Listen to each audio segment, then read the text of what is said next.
여호와께서 집을 세우지 아니하시면 세우는 자의 수고가 헛되며 사람이 부모를 떠나 그의 아내와 합하여 그 둘이 한 몸을 이룰지로다. 이 비밀이 크도다. 나는 그리스도와 교회에 대하여 말하노라. 아멘. 사랑과 은혜가 풍성하신 하나님 아버지, 가정의 달을 지나며 오늘 부부주일 예배로 주님 앞에 나오게 하심을 감사드립니다. 아멘. 하나님께서 남자와 여자를 지으시고 사랑으로 한 가정을 이루게 하셨사오니 우리의 가정이 단지 세상의 공동체가 아니라 믿음의 터전이 되게 하옵소서. 아멘. 주님, 부부는 가정을 이루고 가정은 교회를 세우며 교회는 하나님 나라를 확장하는 거룩한 기초임을 믿습니다. 아멘.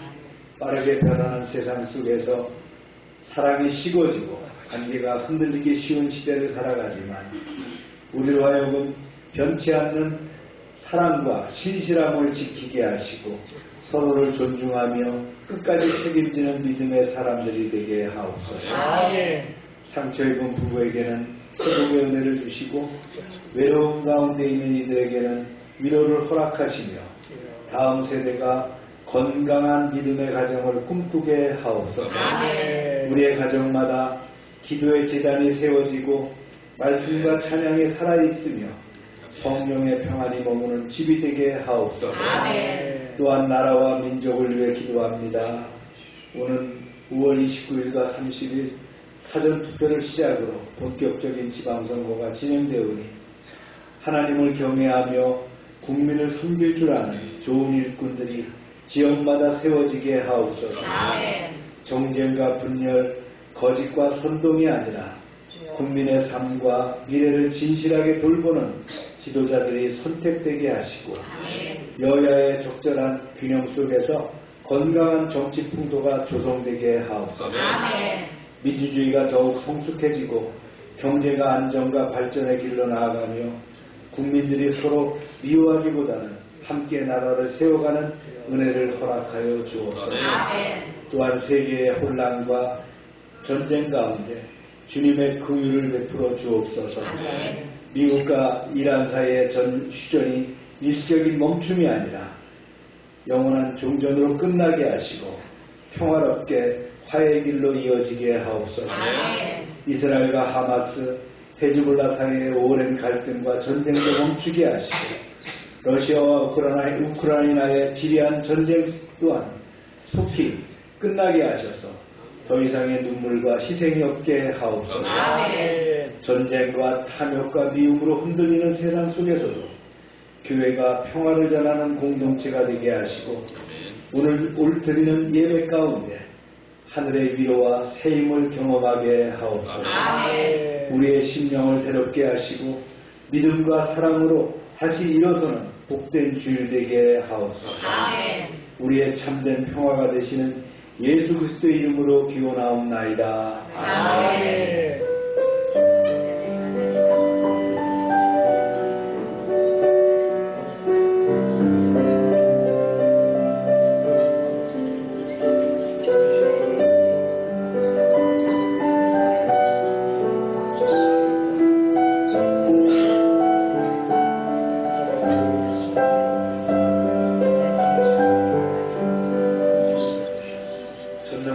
천지를 만드신 하나님 아버지를 내가 믿사오며 그의 아들 우리 주 예수 그리스도를 믿사오니 이는 성령으로 잉태하사 동정녀 마리아를 하시고 본디오 빌라도에게 고난을 받으사 십자가에 못 박혀 죽으시고 장사한 일 사흘 만에 죽은 자 가운데서 다시 살아나시며 하늘에 오르사 전능하신 하나님 우편에 앉아 계시다가 저리로서 산자와 죽은 자를 심판하러 오시리라.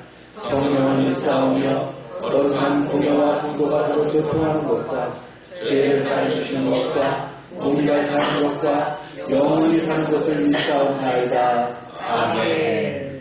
자리에 앉으시기 바랍니다.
주 앞에 나가며 주님대 앞에 경배해.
우리 주님의 기도가 하여 우리의 자녀들이 건강하게 자라게 하시고 사모도 지키게 하시고 무엇보다 다른 신앙을 다른 우리 하여 주옵소서.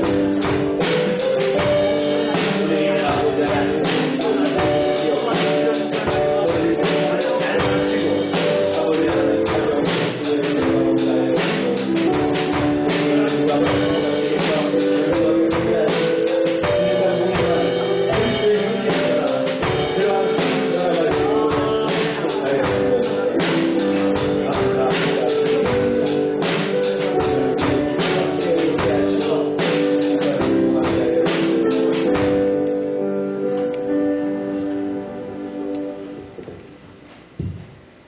사랑과 은혜가 풍성하신 아버지 하나님, 오늘도 저희들 아버지께로 이끄시고 예배하게 하시니 감사합니다.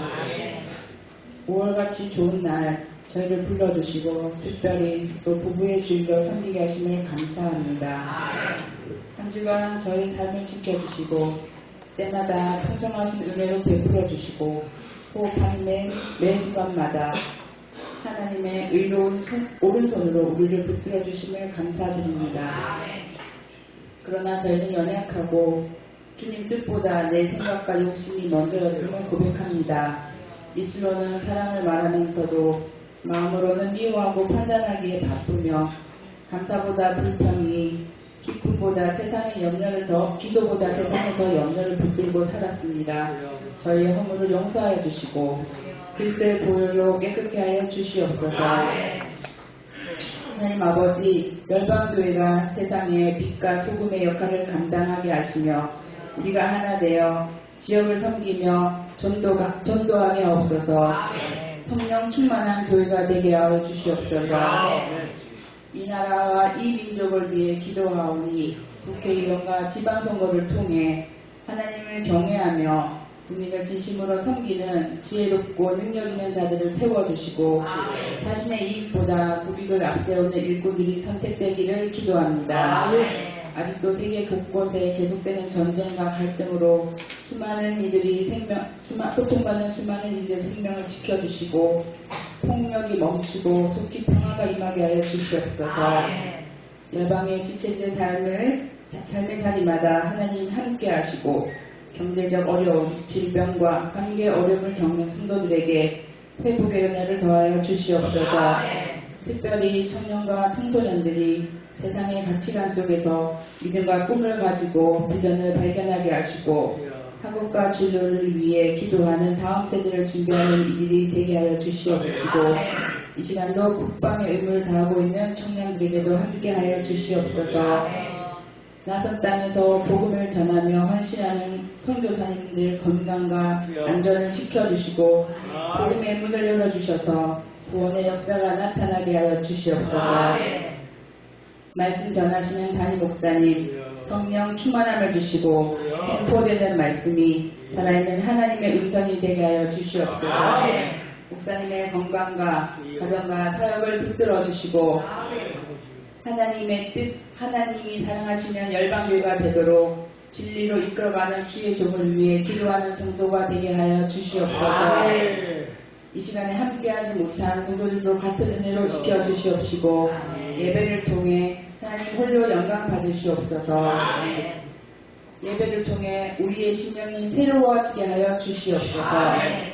예수 그리스도 이름으로 기도합니다. 아멘.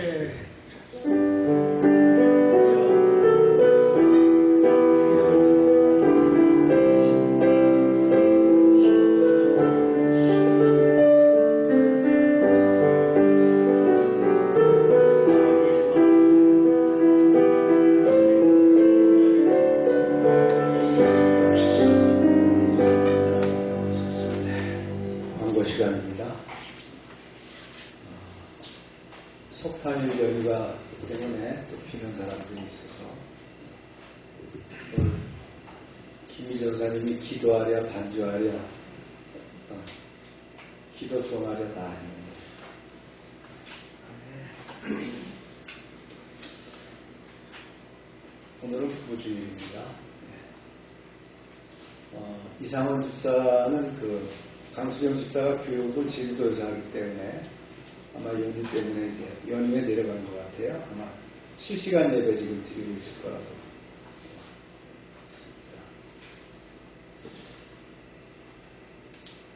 있습니다. 전도하고 큐티를 생활해 주시고요. 오늘 애차는 불고기와 수박입니다.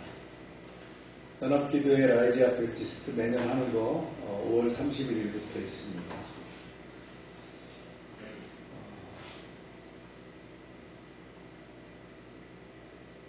지역아동센터 프로그램도 진행되고요. 박병삼 선교사님이 현재 업무차 귀국해서 계시고요. 최기동 선교사님은 27일 날, 화요일 날인가요? 복귀하십니다. 출국하는데 망해안 초등학교 새학기 학용품도 준비하고 신입생 유니폼도 지원해야 되기 때문에 들어간다고 하시네요. 아직 그 대상포진이 다 안 난 것 같아요. 근데 한 달치 약을 타갖고 하는데 한 달치밖에 약을 백신홈으로 탈 수가 없다고 이렇게 어제 연락이 왔더라고요. 빨리 좀 치료가 될 수 있도록. 필리핀에 가면 또 치유하기가 쉽지 않아서 다음 주일은 5월 선교주일입니다.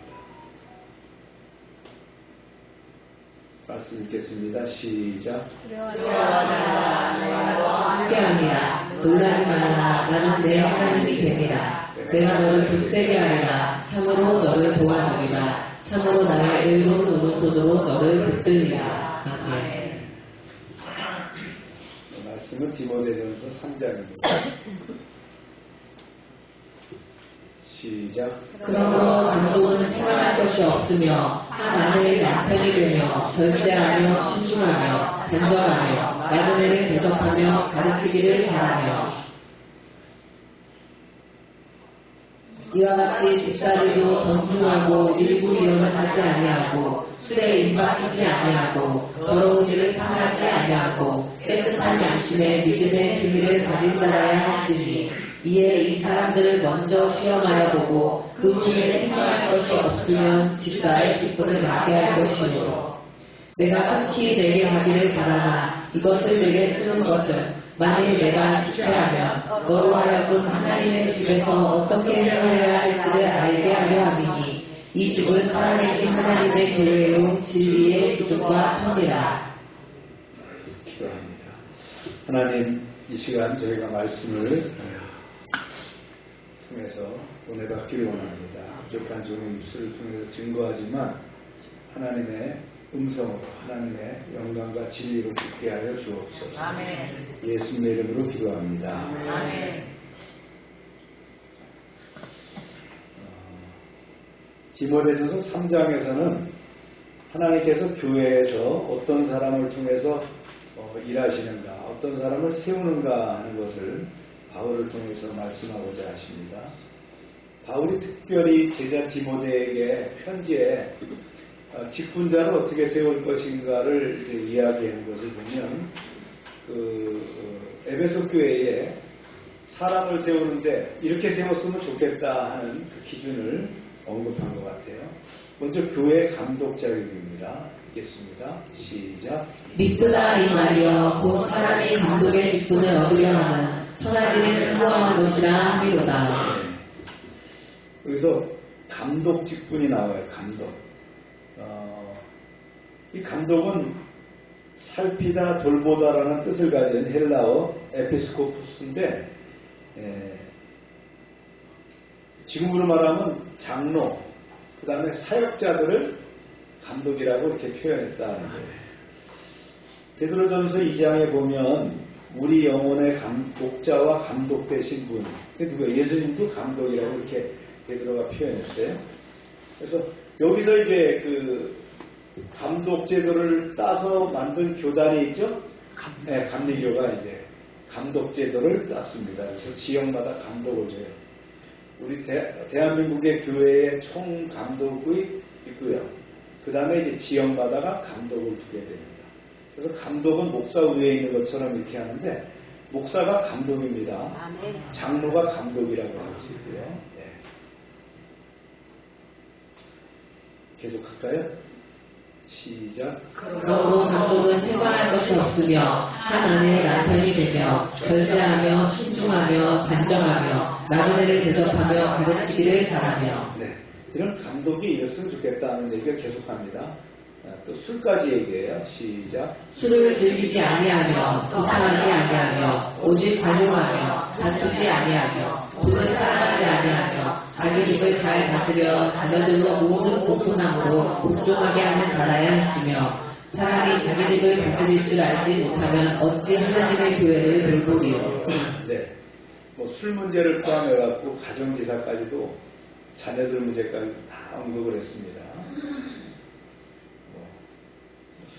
술을 즐기지 않는다, 술에 인백히지 않는다 이렇게 얘기하는데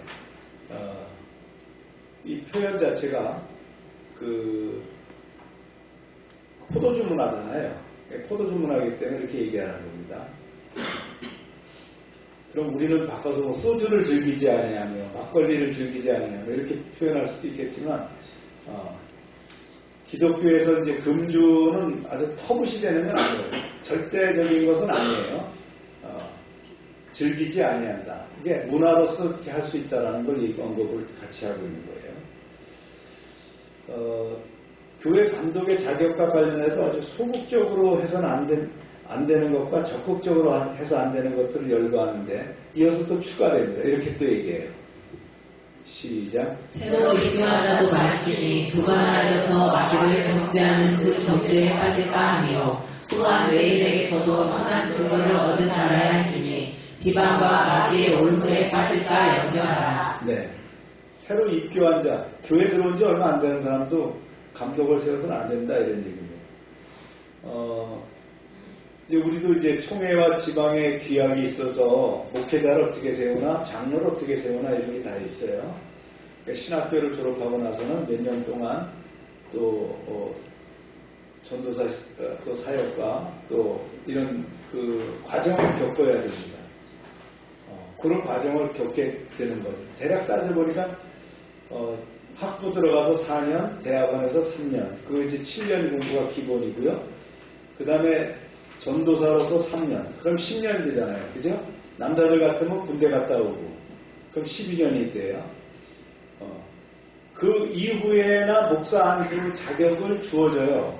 그러니까 빨라야 적어도 13년 내지 15년 정도 이렇게 걸리는 과정이, 목사가 되는 과정이 필요합니다. 의사도 그렇죠? 의과대학을 졸업해갖고 뭐 또 필요한 사람들은 대학원 과정을 거쳐서 인턴, 레지던트 거쳐서 전문의가 되면은 한 10년이 훌쩍 넘어버리잖아요. 목회자도 그런 과정이 거쳐진다. 입교한 사람, 얼마 안 된 사람, 직분자를 세울 때는 그 시간적인 것도 필요하다라는 걸 언급을 합니다. 그 다음에 이제 교회 집사에 대해서도 언급을 했어요. 이렇게 얘기를 합니다.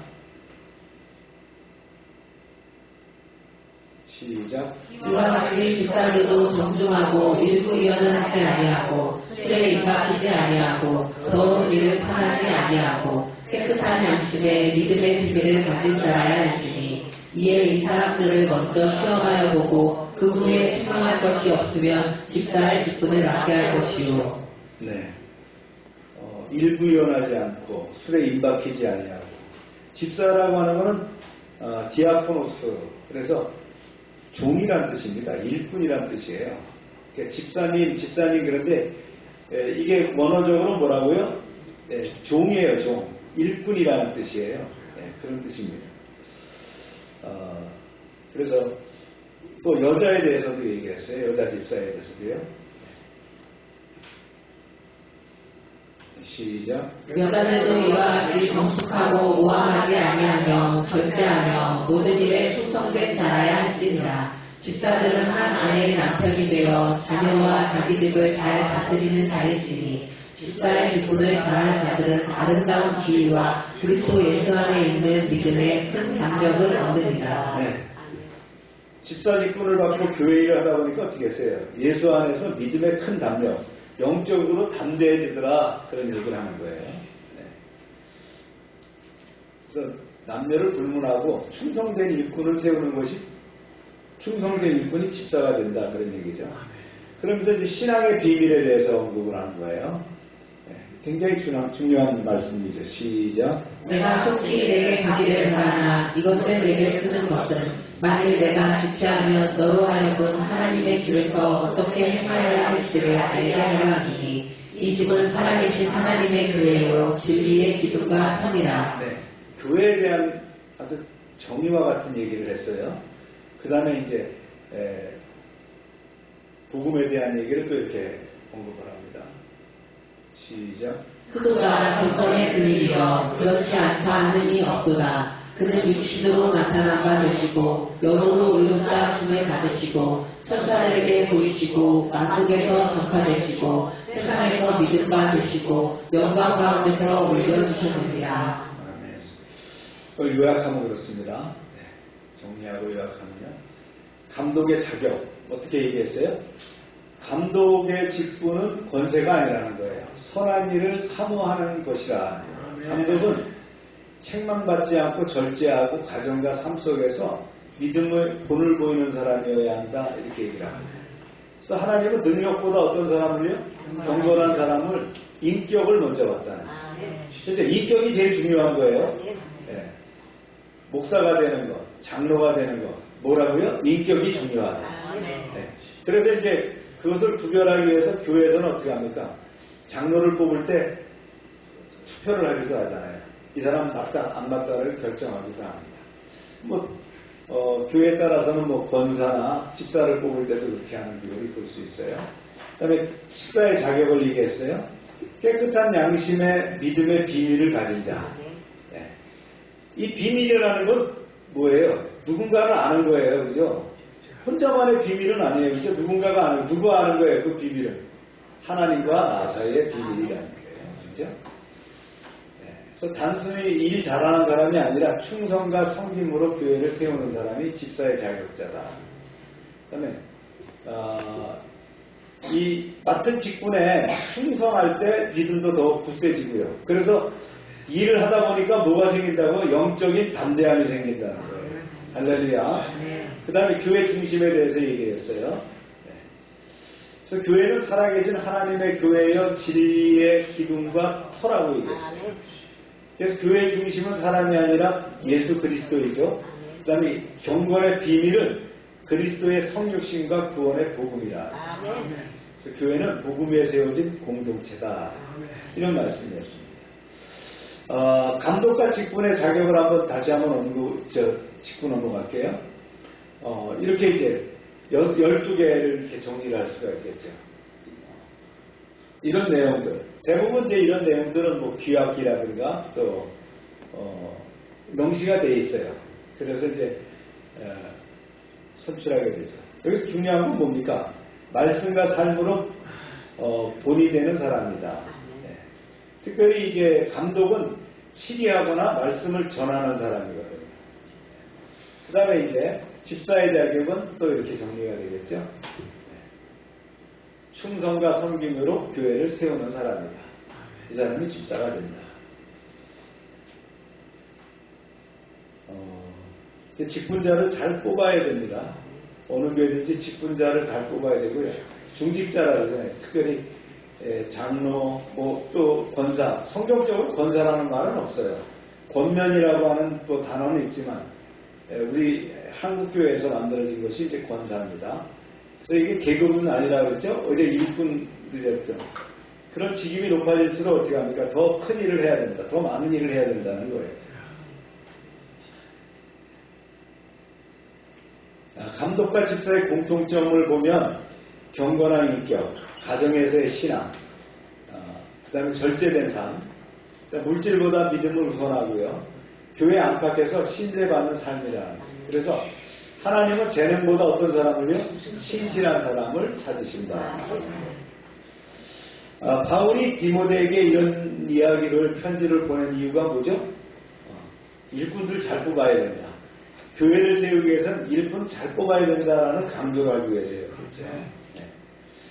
네. 이게 오늘날의 교훈으로 보면 교회의 직분은 높아지는 자리가 아니죠. 낮아져서 섬기는 자리다. 네. 주님이 강조하신 사항이죠. 하나님께서는 화려한 능력보다 삶으로 복음을 드러내는 사람을 사용하신다. 그래서 우리 모두가 맡겨진 자리에서 충성하며 예수 그리스도의 향기를 나타내는 일꾼이 되기를 소망합니다. 디모데전서 3장 15절을 한번 좀 나눠볼게요. 말씀으로 시작. 이 집은 살아계신 하나님의 교회요 진리의 기둥과 터이라. 네. 바울은 디모데에게 교회가 어떤 공동체인지를 설명하면서 왜 교회의 직분자와 성도들이 거룩하게 살아야 되는지를 강조합니다. 첫 번째 여기 보면 하나님의 집이라고 나왔어요. 하나님의 집. 여기서 집은 단순한 건물을 얘기하는 게 아니죠. 하나님의 가족, 공동체를 얘기하는 게 집이에요. 그래서 교회는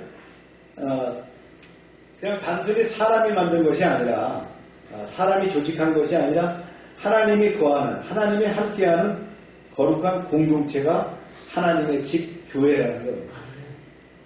그래서 헬라어로 오이코스라고 하는데 이게 가족, 가정, 집, 공동체 이런 뜻을 포함하고 있거든요.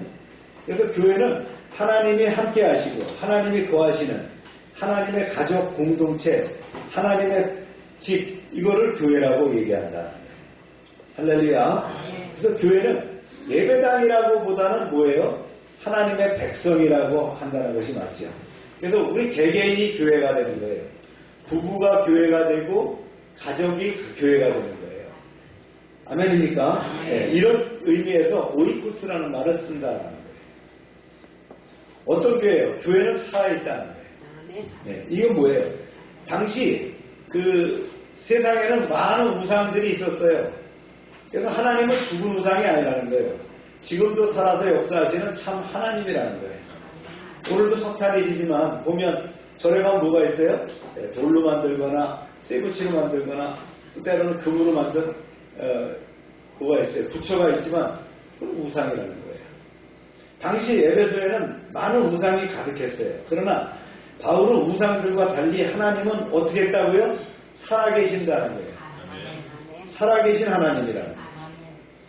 그래서 교회는 살아계신 하나님께서 다스리시고 역사하시는 공동체, 하나님의 가족이 교회라는 거예요. 아멘입니까? 네, 이런 정의를 내려줬다. 그리고 또 이렇게 표현했어요. 진리의 기둥이다. 기둥은 뭐예요? 건물을 붙들고 높이 드러내는 역할을 하잖아요. 그래서 교회는 하나님의 진리, 곧 진리라는 게 뭐죠? 예수 그리스도예요. 예수 그리스도의 복음을 붙들고 세상 가운데 드러내야 한다. 그래서 교회는 가장 중요한 사명이 뭡니까? 복음을 지키는 것이다. 이걸 진리의 기둥이라고 얘기했다. 당시 에베소에 가면 거대한 그 아데미 신전이 있었고 수많은 기둥이 건물을 떠받치고 있어요. 보면 그 우리가 이제 사진 같은 데 보면 신전들의 기둥이 나오잖아요.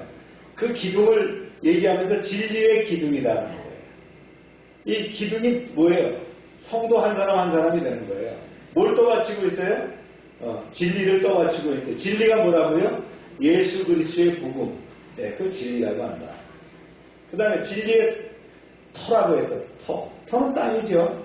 네, 기초가 되는 거예요. 교회는 세상의 가치관이 아니라 세상의 기반이 아니라 예수 그리스도의 복음 위에 세워져야 된다. 아멘입니까? 그래서 복음 위에 세워진 교회가 흔들리지 않는다.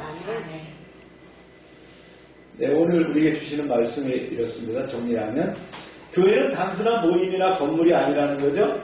살아계신 하나님이 함께 하시는 공동체. 그러므로 우리는 진리 위에 굳게 서서 삶으로 복음을 드러내는 성도가 되어야 될 줄로 믿습니다. 이어지는 말씀도 참 중요해요. 3장 16절 말씀이에요. 자, 한번 볼까요? 크도다 경건의 비밀이요. 여러분들이 다 읽어봅니다. 시작. 그는 육신으로 나타난 바 되시고 영으로 의롭다 하심을 받으시고 천사들에게 보이시고 만국에서 전파되시고 세상에서 믿음 받으시고 영광 가운데서 올려지셨느니라. 네. 신앙고백 같은 구절이에요. 바울이 그랬어요. 경건의 비밀이라고 부르면서 크게 감격했죠. 그 내용이 뭐라고요? 육신으로 나타내셨다. 성육신 하셨다는 거예요. 예수님은 뭐예요? 성육신 하셨어요. 아멘.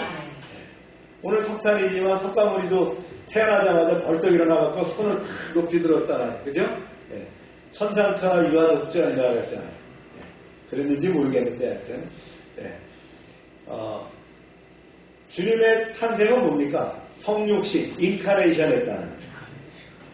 이 말씀이 뭐예요? 성육신을 얘기하는 거예요. 요한복음 1장 14절에서 뭐라 그랬어요? 말씀이 육신이 되어 우리 가운데 거하시네. 이렇게 시작했죠. 하나님께서 우리를 구원하시기 위해서 사람 가운데 오셨다는 거예요. 주님은 그런 분이에요. 하나님이 사람이 되어서 우리 가운데 오신 사건. 그것이 성탄의 사건이에요. 할렐루야. 자, 두 번째는 이제 영으로 의롭다 하심을 받았다 하는 거예요. 영으로 의롭다 하심을 받았다. 예수님은 부활을 통해서 그분이 참 하나님의 아들이심을 증명합니다. 예, 십자가에 죽으시고 부활하심으로 하나님의 아들이라는 걸 증명하셨어요. 예. 그래서 십자가는 뭐예요? 실패가 아니라 뭐라고요? 예, 구원의 승리였다. 그 다음에 천사들에게 보였다고 얘기하죠. 예수님의 탄생과 부활과 승천은 다 천사들이 봤어요. 그렇죠? 천사들이 함께 목격하는 역사죠. 천사들조차 하나님의 구원의 역사를 목격했고 그리스도의 영광을 보았다는 의미인데, 그리스도의 구원은 어떤 사건이에요? 우주적인 사건이다. 그 다음에 만국에 전파되었다 이렇게 얘기하죠. 그래서 복음은 유대인들뿐만 아니라 모든 민족에게 전해졌다. 그래서 그렇습니다. 복음은 유대인에게만 머물지 않았어요. 예수 그리스도의 복음은 모든 민족에게 온 세상 가운데 전파되었다. 교회의 사명이 뭡니까? 예수 그리스도를 세상에 전하는 것이 바로 교회의 사명이다. 할렐루야. 그러면서 세상에서 믿음바 되시고 그랬어요. 많은 사람들이 예수를 믿고 구원을 받아서 하나님의 백성이 되었어요. 복음은 단순한 이론이 아니에요. 실제로 사람을 변화시키는 거예요. 많은 사람들은 예수를 믿고 구원을 받고 세상은 없습니다. 그래서 교회는 뭐예요? 예수를 믿는 사람들의 공동체다. 할렐루야. 마지막 기절에 있어요. 영광 가운데 올려주셨다. 이건 뭘 얘기합니까? 승천을 얘기하죠. 예수님은 부활하시며 승천하셔서 영광 가운데 하나님 우편에 앉으셨다. 그래서 예수님은 지금도 살아계셔서 어떻게 합니까? 보좌 우편에서 교회를 다스리신다. 할렐루야. 이 말씀을 쭉 정리하면 이런 내용이죠.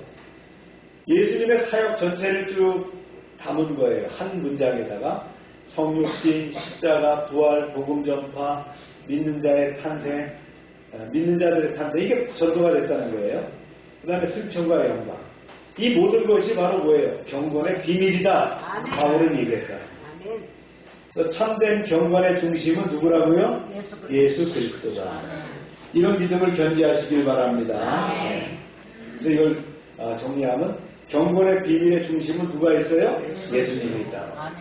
참된 경건은 단순한 종교생활이 아니라 예수님을 믿고 따르는 삶이고, 교회는 이 복음을 붙들고 세상 가운데 전하는 공동체가 되어야 한다. 할렐루야. 네. 아주 참 깊은 말씀을 두 절에다가 이렇게 기록을 해놨습니다. 자, 이런 귀한 교회를 주님께서 말씀하셨고 또 세워나가시는데, 제가 이제 한 가지 좀 더 우리가 이 시대에 한번 돌아봐야 될 교회들 모습이 있어서 함께 나누고자 합니다. 그 교회가 뭐냐면 프랜차이즈식의 교회 운영이다.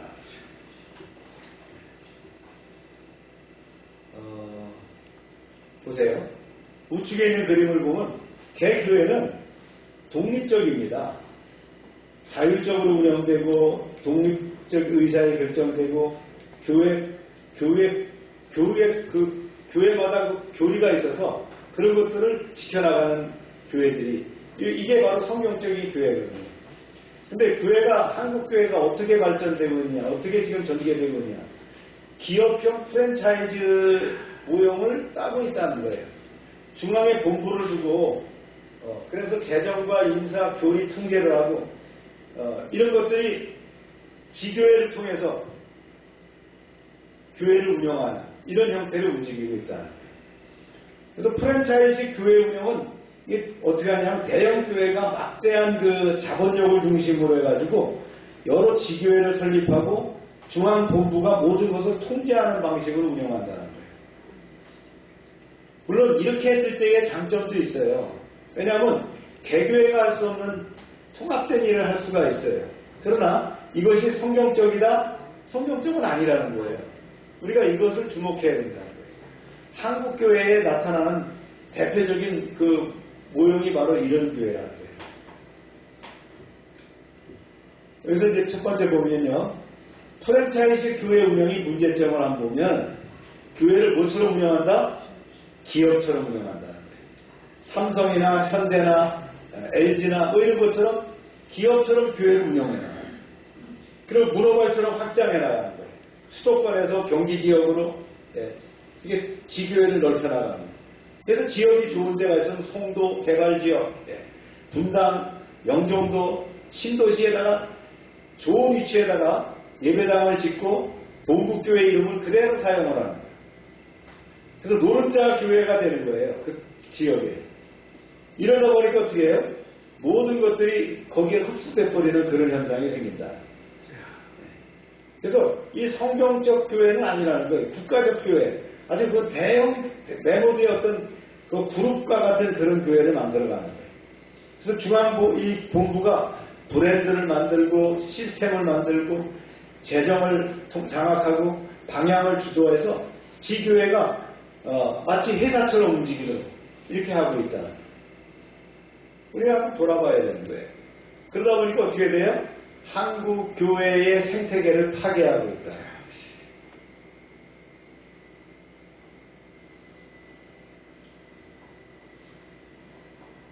이 프랜차이즈 교회 운영의 방식이 있거든요. 이 중앙 본부가 브랜드를 만드는 거예요. 그래갖고는 지교회가 딱 장악을 해가지고 헌금까지도 집중하게 되는 거예요. 또 인사를 다 결정하는 거예요. 중앙에서. 이런 제도를 만들고 있다. 또 대표적인 프랜차이즈식 교회가 어디냐면 어디 교회 같아요? 여러분들이 알고 있는? 네? 네. 거기도 있고. 온누리 교회 같은 것도 그렇습니다. 하영주 목사님이 아주 중심이 돼서 세우셨던 온누리. 온누리가 독립교회 연합의 어떤 총본상과 같은 교회인데, 강북에 이제 본당이 있고요. 강남에 캠퍼스를 두고 있어요. 그리고는 수도권과 주요 지방마다, 우리도 이제 대전에도 온누리교회들이 내려와 있죠. 미국, 일본, 해외까지도 이렇게 나가 있어요. 30개가 넘는 교회가 네트워크를 만들어가지고 온누리교회를 이루고 있다. 이게 온누리교회가 나쁘다는 건 아니에요. 이게 트렌드인데 이게 성경적이냐를 우리가 한번 생각해 봐야 된다. 그 다음에 순복음 같은 경우도 그렇죠. 또 무슨 복음 무슨 교회 이런 교회들도 그런데 다 이름을 같이 해갖고 본성전, 지성전 이래가지고 프랜차이즈로 운영을 하고 있다. 그래서 본성전이 신학적이고 재정적이고 이런 것들이 중심이 되는 거예요. 이거 어디 따라가고 있는 것 같아요? 옛날에 신앙촌, 그렇죠? 통일교, 신천지, 어머니 교회 하는 그런데 전부 다 지금 그렇게 하고 있죠? 대순진리에 다 그렇게 하잖아요? 그런 거 따라가고 있다는 거예요. 이게 성경적이냐? 그리고 대표적인 게 또 어디예요? 천주교입니다. 카톨릭이 있잖아요. 교황청이 있어가지고 전 세계 교회를 장악하는 형태로 움직이고 있고 거기다 교황을 두고 있다는 거예요. 왜 프로테스탄트인 기독교가 이미 1512년에 종교개혁이 있었는데 왜 그때 다시 돌아가고 분리가고 있느냐. 우리가 이거 생각해 봐야 되거든요. 특별히 이러한 그 운동이 강화된 곳이 어디냐면 우리나라예요. 그래서 재정과 인사를 조금 관리합니다. 법인이 하나이기 때문에 모든 헌금이 다 본교회로 다 집결이 되는 거예요. 그래서 거기서 봉급을 주듯이 사례비를 책정해 갖고 주는 거예요. 인사권도 마찬가지예요. 2, 3년 단위로 돌려요. 2, 3년 단위로 목회자들을 계속 순환시키는 거예요. 그러다 보니까 어떻게 돼요? 목회자가 성도들과 그 교회에 깊은 애착을 갖거나 관계성을 못 갖게 하는 거예요. 왜냐하면 오래 거기에 두게 되면 어떻게 됩니까? 그 교회를 떠맡게 되겠죠. 그럴까봐 아예 2, 3년마다 로테이션을 돌리는 거예요. 사람이. 그런 모습들이 안타까워요. 우리 그 지방에도 목사님 아들이 이제 온누리교회에 있는데 뭐 제주도로 갔다가 인천으로 갔다가 왔다 갔다 하는 거예요. 돌리는 거예요. 계속 사람이. 왜요? 그걸 자리 잡지 못하게 하는 거예요. 지역교회는 자리 잡아야 되는 거거든요. 저도 1999년도에 이 교회에 와서 담임 목사가 돼서 여기 아직까지 하는 거예요. 그렇죠? 30년 가까이 담임 목사를 한다. 그렇게 못하게 만드는 거 2, 3년 단위로 계속 돌리는 거예요. 프랜차이즈식으로 운영한다. 우리가 이걸 한국교회가 이런 언급을 하지 않는데 최근에 이런 것들을 언급한 분들이 생기더라고요. 우리가 한번 고려해 봐야 된다. 이런 폐해가 있어요. 소규모 교회가 고사되는 거예요. 보세요. 큰 교회가요. 지역마다 뭐가 있어요. 좋은 장소, 합당한 지역에 뭐가 있냐면 종교부지가 있거든요. 종교부지가 통상 400평 이상 됩니다. 그러면 평당 500만 원씩만 해도 땅값만 20억 이상 되겠죠? 거기다 건물을 지게 되면 그 교회 건물 건축비가 4, 50억 들으면은 웬만한 교회가 할 수 없는 일들을 이런 그 대형 교회들이 프랜차이즈식으로 그렇게 하는 거예요. 그러면 주변에 있는 교회는 마치 대형 마트가 들어오면 주변에 뭐가 죽어요? 골목 상권이 죽는 식으로 다 고사돼 버리는 거예요. 여러분 여기 사거리로부터 저쪽 사거리까지 교회가 몇 개 있는가? 10몇 개가 있어요. 다 죽은 교회예요. 대부분이. 성도들이 없거나 교회 운영이 안 되는 거예요. 왜요? 큰 교회, 저런 프랜차이즈 교회를 전부 다 나간다는 거예요. 그러면 그런 교회가 그렇게 계속 발전할 것이냐? 아니라는 거예요. 미국 보니까 그렇게 아니더라는 거예요. 유럽을 보니까 그렇게 아니더라는 거예요.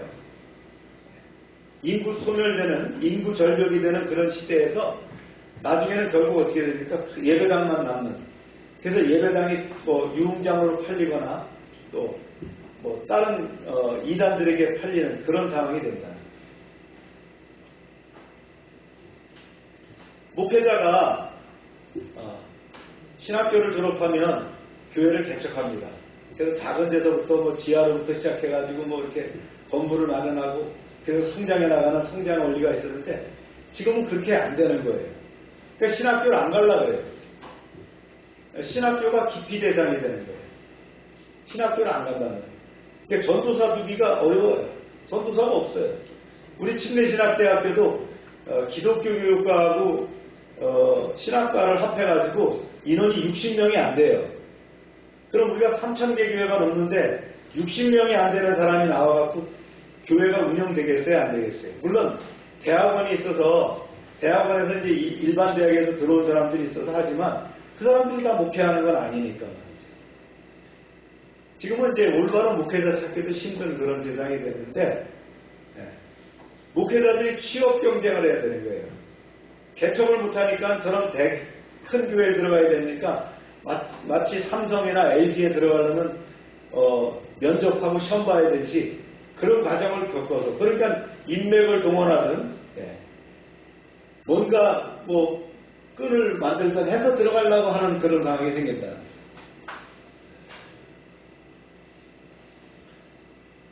그래서 본질적으로 목회 본질이 훼손되는 거예요. 목회자 소명보다는 줄서기, 처세술 이런 것들이 앞서는 그런 상황이 생깁니다. 그리고 한국 교회에 대부분 규모 있는 교회의 목사님들은 어디서 와요? 미국에서 와요. 외국에서 오는 거예요. 그게 다 프랜차이즈 교회가 하는 형태입니다. 그럼 미국에 있는 교인들은 뭐예요? 기껏 담임 목사로 섬겼는데 어느 날 갑자기 빠이빠이 하고 딱 떠나면 어떻게 해요?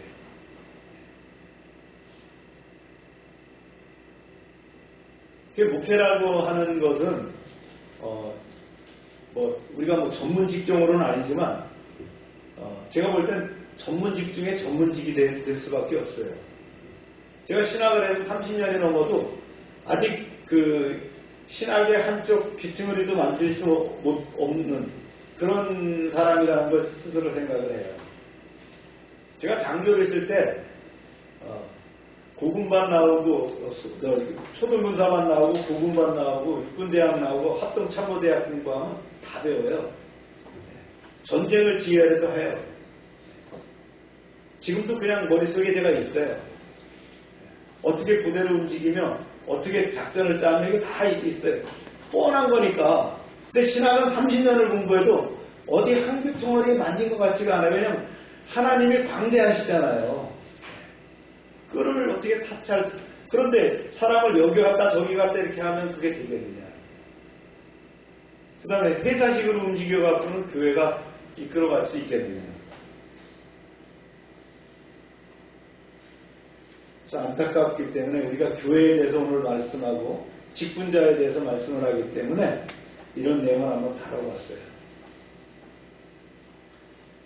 그래서 이것을 한국교회 교단에서는 맞다 틀리다를 아직 정하지 않았어요. 그러나 판단하건대 신학적으로 성경적으로 봤을 때는 분명히 이 내전내석하는 형태의 교회는 바람직하지 않다는 거예요. 교회가 커서만 좋은 게 아니고요. 교회는 교회다워야 되는 거거든요. 네, 지역마다 작은 교회가 아름답게 세워지는 것이 교회예요. 그리고 교회가 성장하면 갈라주는 거예요. 네. 담임 목사라고도 안 해요. 제가 이제 박사과정 지도를 하다 보니까 청주에 있는 어느 교회가 이제 목사님이 들어왔는데 담임 목사라고 안 그러고 담당 목사라고 그러더라고요.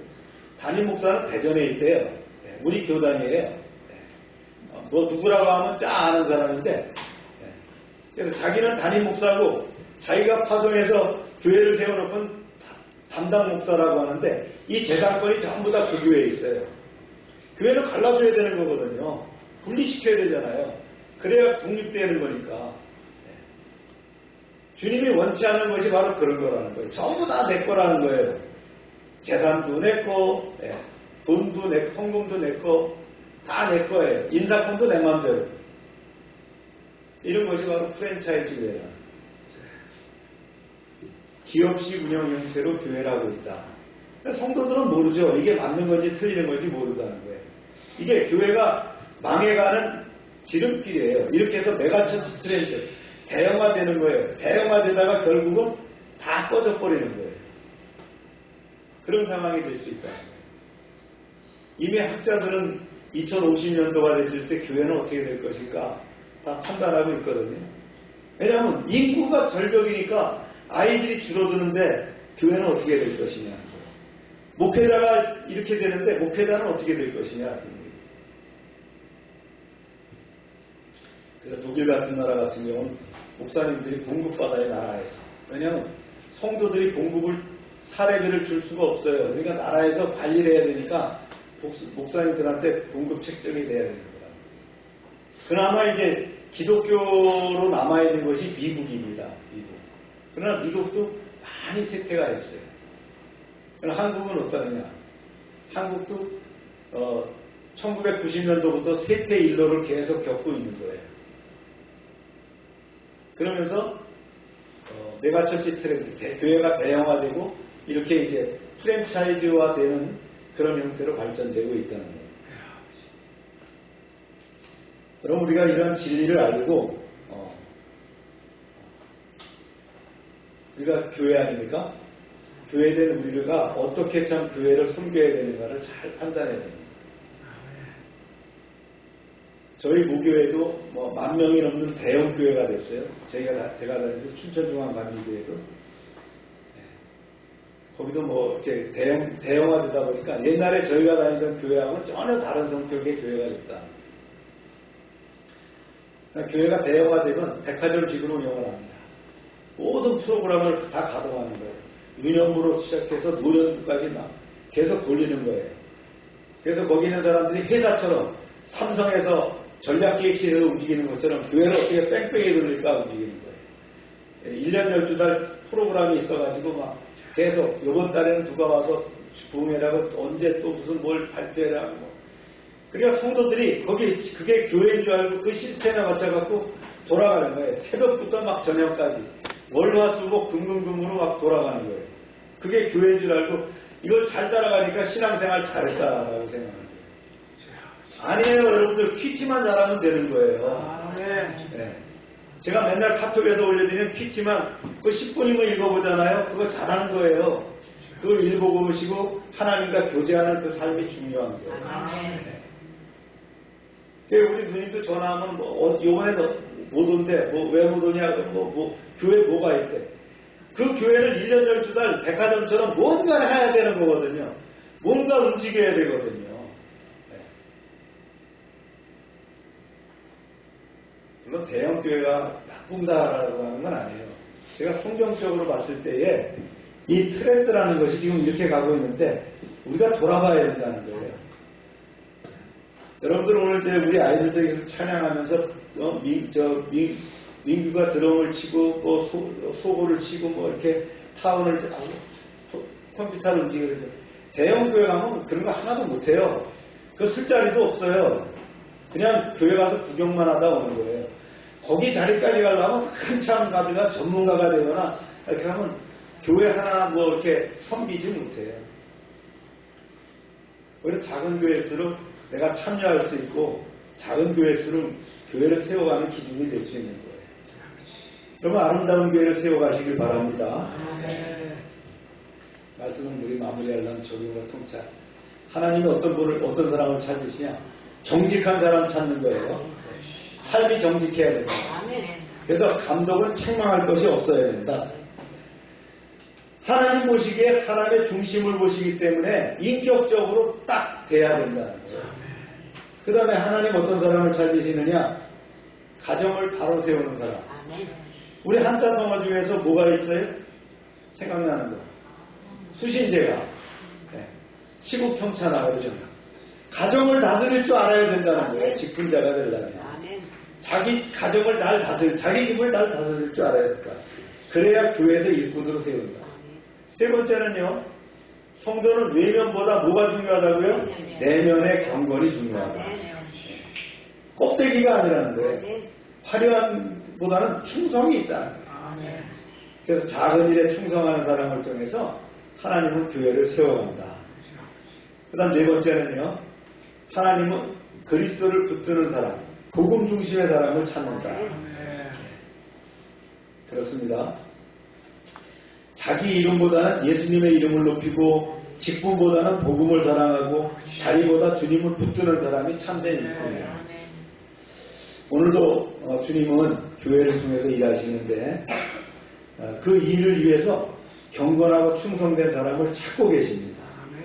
우리는 완벽한 사람은 아닐지라도 하나님 앞에서 진실하고 신실한 사람이 되어야 될 줄로 믿습니다. 우리의 가정과 삶과 섬김 속에서 예수 그리스도의 향기가 드러날 때 하나님께서는 우리를 통해서 교회를 세워가실 줄로 믿습니다. 아멘. 기도합시다.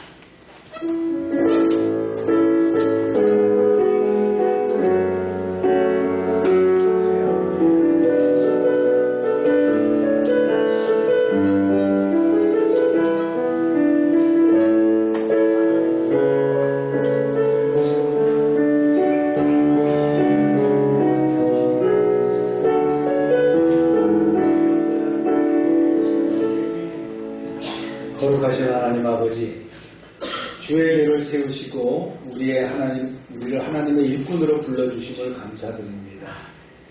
그러나 우리는 때때로 사람의 인정과 자리만 바라보고 살아왔음을 고백합니다. 주님, 우리 안에 참된 경건과 겸손을 회복시켜 주옵소서. 우리의 말과 행동이 하나 되게 하시고 교회 안뿐 아니라 가정과 세상 속에서도 믿음의 본이 되게 하옵소서. 맡겨진 작은 일에도 충성되게 하시고 드러나지 않는 자리에서도 기쁨으로 숨기게 하옵소서. 특별히 우리의 가정을 붙들어 주셔서 사랑과 믿음으로 세워지게 하시고 부모와 자녀가 함께 하나님께 경외하는 가정이 되게 하여 주옵소서. 교회 모든 직분자들에게 성령의 지혜와 거룩함을 더하셔서 예수 그리스도의 향기를 나타내는 충성 일꾼이 되게 하여 주옵소서. 무엇보다 교회의 머리 되시는 예수 그리스도를 끝까지 붙들게 하시고 우리의 숨김이 사랑을 드러내는 일이 아니라 오직 주님만을 높이는 삶이 되게 하옵소서. 예수님의 이름으로 기도합니다. 아멘. 다 같이 일어나셔서 찬송 드리며 축도를 마칩니다. 554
하나님, 이 시간 치료를 위해서 기도합니다. 저희는 연약하고 부족합니다. 상한 심령을 가지고 나왔습니다. 주님의 손으로 안수하실 때에 깨끗하게 나올 줄로 믿습니다. 이 시간 역사하여 주옵소서. 예수 이름으로 명령한다. 모든 질병은 떠나가고 깨끗하게 될지어다. 병의 근원은 마르고 깨끗함을 입을지어다. 더럽고 추한 것들은 예수 이름으로 명령한다. 떠나가라. 주님, 이 시간 역사하셔서 하나님의 크신 능력과 은혜 가운데 저희가 치유함을 받고 건강한 몸으로 살게 하여 주옵소서. 날마다 넘치게 하시는 하나님의 구원의 은총에 감사드리며 저희들에게 주신 물질을 마음에 정한 대로 주님께 드립니다. 저희가 헌금을 드릴 때 진심으로 나의 소중한 것을 드리는 믿음을 가지게 하시고 기쁨으로 드림으로 풍성함이 넘치게 하여 주옵소서. 우리에게 주신 것 중에 주님의 것을 구별하여 10의 1절을 드립니다. 너희의 온전한 11절을 창고에 들여 나의 집에 양식이 있게 하고 그것으로 나를 시험하여 내가 하늘문을 열고 너희에게 복을 쌓을 것이 없도록 붙지 아니하나 보라고 말씀하신 대로 풍성한 복을 내려 주옵소서.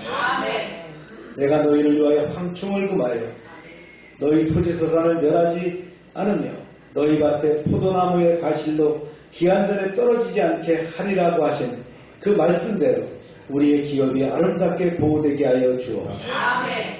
주님의 보호가 눈동자처럼 저희의 삶 가운데 드러나게 하여 주옵소서. 씨와 양식으로 구별해서 주정금, 감사금, 약정금, 손경금을 드립니다. 100배로 응답하여 주옵소서.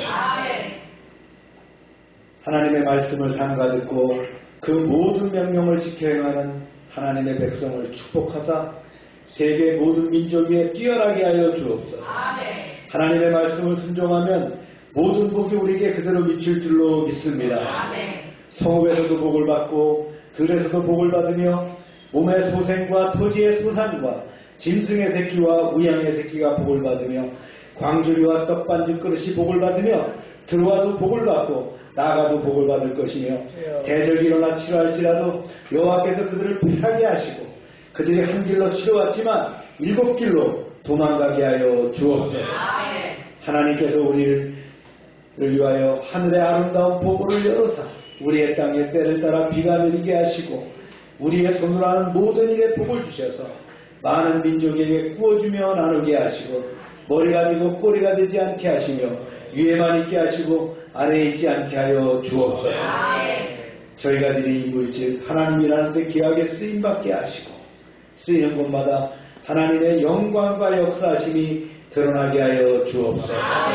이제는 우리의 죄를 위하여 십자가에서 피 흘리신 예수 그리스도의 은혜와 우리를 창조하시고 섭리하시는 하나님 아버지의 크신 사랑과 성령의 교통하심이 이제로부터 영원토록 함께 하시기를 축원하옵나이다. 아멘.